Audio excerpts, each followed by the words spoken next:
Salut à tous, j'espère que vous allez bien, que la famille se porte bien. Aujourd'hui, j'ai décidé de vous faire une petite vidéo sur le nouveau SUV de Renault, le Rafale.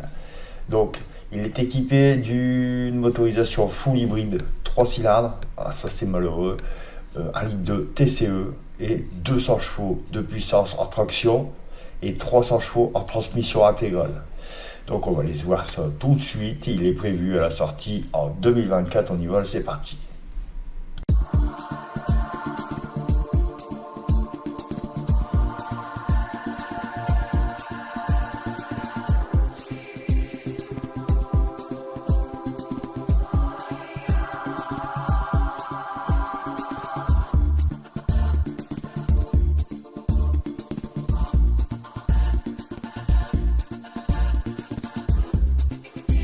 Là, on va voir un peu le prix.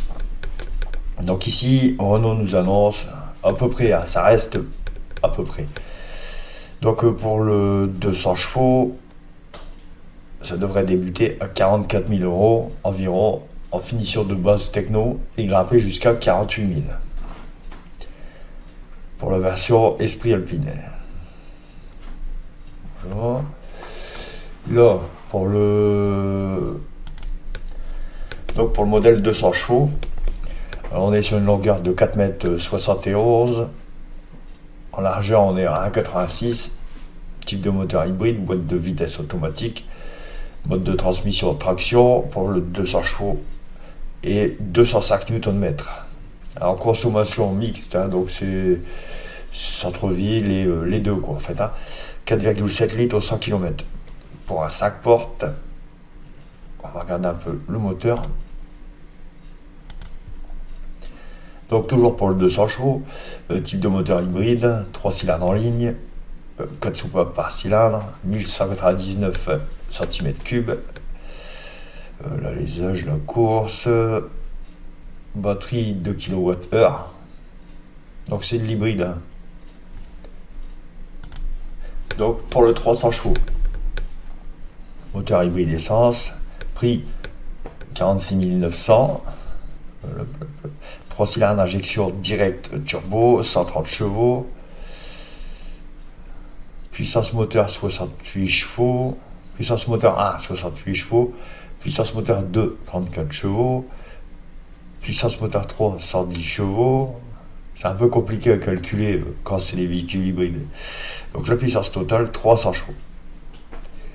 Après les newton-mètres, on est à 205 newton-mètres à chaque moteur.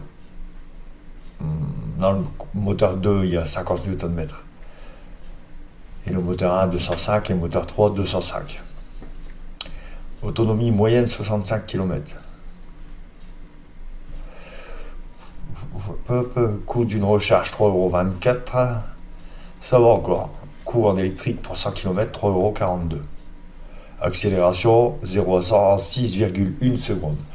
Vitesse max 230 km/h. Oh, ça reste pas fou, mais on a quand même du 300 chevaux sous la pédale. Le poids, 1,7 tonne. C'est plutôt pas mal. Hein. Les caractéristiques sont pas vilaines. Donc là, on va voir un petit peu l'intérieur. Donc là, on voit le cockpit, les tableaux de porte. C'est plutôt bien fini. Hein. Après, il ne faut pas oublier que Renault a toujours eu un problème au niveau de tout ce qui est finition. Donc je trouve vraiment que ça s'améliore. Bon, il y a des trucs comme les bas de porte, là. C'est dégueulasse, ça a toujours été dégueulasse, mais apparemment ça va rester comme ça. Les sièges, oh, ça va. Le cockpit, il est plutôt pas mal. J'avoue, le violet, bof, ça passe pas trop en fait, mais bon, ça reste plutôt pas mal quand même. Non, ça va, ça a l'air pas mal. Il y a l'air d'avoir pas mal de config sur le cockpit. Ouais, ça a l'air pas mal. Électrique, air qualité, qualité de l'air, driving assistance. Ouais, si, ça a l'air pas mal. Alors évidemment, il va y avoir sûrement des problèmes électriques là-dessus, parce que tout est automatisé sur la console.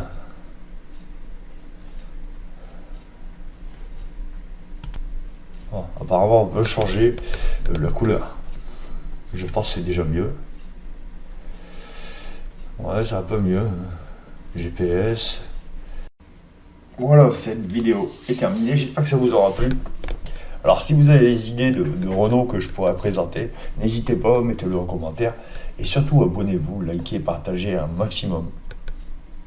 Alors, ça va être une vidéo courte parce que, évidemment, comme c'est un véhicule qui n'est pas encore sorti, on n'a pas beaucoup de retours dessus. Enfin, il y a un modèle sur deux qui est sorti, le 200 chevaux est sorti, mais pas encore le 300. Ça va arriver. Donc, on n'a pas encore énormément de statistiques enfin, sur les retours, tout ça. Donc, pour l'instant, tout va bien. Elle vient de sortir, donc ça va.